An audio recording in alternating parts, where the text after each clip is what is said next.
first deep dive of the Nightmare Cup. I wore a shirt that kind of goes with a theme.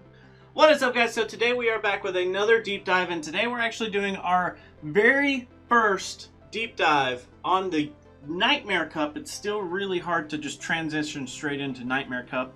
I keep wanting to say Kingdom Cup. Either way, today, as you can tell according to the title, the thumbnail, and whatever insider information you may have, today we're actually talking about Spiritomb. So today, Spiritomb is kind of already being highly talked about because of its unique typing. It actually shares a similar typing to Sableye, which Sableye has been banned. So, kind of begs the question, if Sableye was banned because of typing, then shouldn't Spiritomb be banned? Which kind of leads you to believe that it wasn't his typing is what got him banned. I do have some plans to work on a ban video coming up soon, maybe discussing why things were banned, kind of getting your guys' input as well. Either way, let's go ahead and start with Spiritomb today. So, Spiritomb is a Ghost and Dark type Pokemon, very unique typing there. With a level 40, 15s across the board, you can max out at 2072, which is, that's pretty great considering we're really close to that 1500 mark. It ends up being really great in the Great League. Now, you can achieve a 1495 at level 27.5 if you have a 0, 15, 15 IV spread, attack, defense, stamina, respectively there. Moving on to our moves, so Spiritomb's moveset is quite interesting. And I'm not too thrilled about his moveset actually, and we'll get into a little bit about it in a second. Unfortunately, some of these numbers are kind of small. Getting used to the new board, I've got to figure out a way to maybe do all of the moves like right here. It's not there yet, it'll get there, I promise.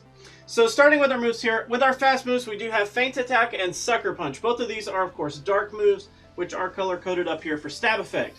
Now, based on a few comments, some people were saying to start including stab into these movesets, which does make a lot of sense, and I have started to include those, although, like I said, it's kind of rough right now, but I'll get it, don't worry.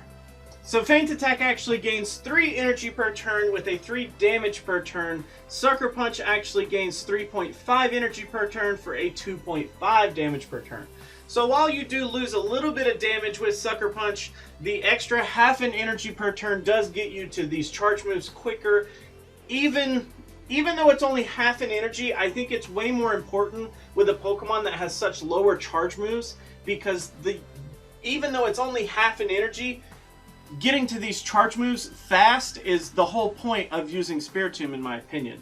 The fact that you can get to these charge moves so quickly is what's going to actually help you secure a lot of your matchups. And the fact that he's got these really fast shield busting moves, it actually makes him fit nicely into that role. Now with stab effect, Feint Attack is actually going to be boosted to 3.6 damage per turn, while Sucker Punch actually ends up being around 3 damage per turn. So pretty respectable there. Now moving on to our charge moves here, we do have 3 charge moves: Shadow Sneak, Ominous Wind, and Shadow Ball. So you kind of notice this weird thing where Spiritomb has all dark up top and all ghost down bottom, which is interesting, but I think it's actually one of his weirdest flaws. And when we talk about our matchups, I'll talk a little bit more about this, but basically only having dark fast attacks in this cup sets you back a little bit. It really does a number on you. Shadow Sneak here, costing 45 for 50 damage with a 1.11 damage per energy ratio. Ominous Wind costing 40 for 50 damage with a 1.25. And then lastly, Shadow Ball costing 55 for a 100 damage with a 1.82. Now with stab effect on all those, Shadow Sneak and Ominous Wind do become 60 damage for both of those with a 1.3 and 1.5 damage per energy ratio respectively. And Shadow Ball actually raises it to 120 damage for a 2.18 damage per energy ratio. So pretty big numbers there. That's pretty nice to see, especially on Shadow Ball. That's big. Now, what is the best moveset for Spiritomb? Well, honestly, when I ran all of the simulations for this video, I went with Sucker Punch, Ominous Wind, and Shadow Ball. So the reason is because Ominous Wind does give you a slight boost in the chance to gain attack and defense, which is always nice, but it's actually a lower cost than Shadow Sneak for the same damage, so it already has merit there. And then Shadow Ball being your hard-hitting move just makes a lot of sense to go with. Unfortunately, being that we're restricted to just Ghost-type moves in this area doesn't give us nearly as much versatility as I would like, but those are definitely the best movesets that I could find. It gives us the most coverage amongst all of the matchups, lets us win the most number of matchups, so to speak. So let's actually get into that with our shields here. With our shields, we actually end up going kind of in a weird direction. It's not amazing, but I definitely think that Spiritomb has a defined role after looking at these shields.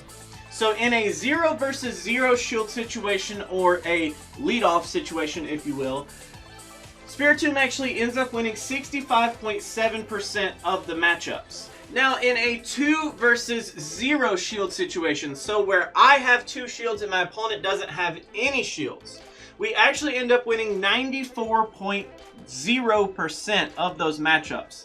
And I have dark written here, and that's because this particular shield situation, I use it to really find what do we have the most trouble with. Considering that we have 2 shields and we still have some losses under our belt, that means that these Pokemon are able to beat Spiritomb without using any shields themselves, while we have complete shield advantage. Dark Pokemon do give us the most trouble here. Things like Alolan Raticate, Shiftry, Umbreon, and even we end up tying with Drapion. So that kind of stuff ends up giving us a lot of trouble, and that kind of goes back to these moves here. Having only dark fast attacks means we don't have anything to at least even do neutral damage to the dark type Pokemon. So it kind of puts us in a weird situation. Moving on to our next shield situation, 0 shields for us versus 2 shields for our opponent. Now, even though we only win 9% of these, that's the important 9% that I'm finding out right here. I want to know which Pokemon do we just flat out end up beating even though they have complete shield advantage on us. And I have Psychic written there because things like Wobbuffet, Claydol, Espeon, and even Hypno, we do end up tying with Hypno, are all susceptible to our attacks here. So even though they have 2 shields, we're able to take them out even though they have that much shield advantage. Which kind of tells you that's your hardcore objective as a Spiritomb. That's what you really want to be switching into to fight against whenever your opponent switches into those Pokemon. Last but not least, we have a 2 versus 2 shield situation here. So basically, what is the lead-off situation looking like? Only 53.7%. Now, of course, this is our first deep dive into the Nightmare Cup, so 53.7 seems really low, but as far as we know, that could be the highest one. As Spiritomb is only 53.7%, what does that tell me? Personally, it tells me that he definitely prefers this closing matchup here. The fact that he has a higher percent chance to win with no shields versus no shields, meaning that he's not as safe of a lead as he is as a closer. So keep that in mind when you're putting Spiritomb on your test teams in the next couple of weeks. Moving on to our matchups here. So if you're new to deep dives, I always end up taking the subject Pokemon, being Spiritomb today, of course, and I throw them up against the top 10 bulkiest Pokemon in the cup just to kind of see how they do.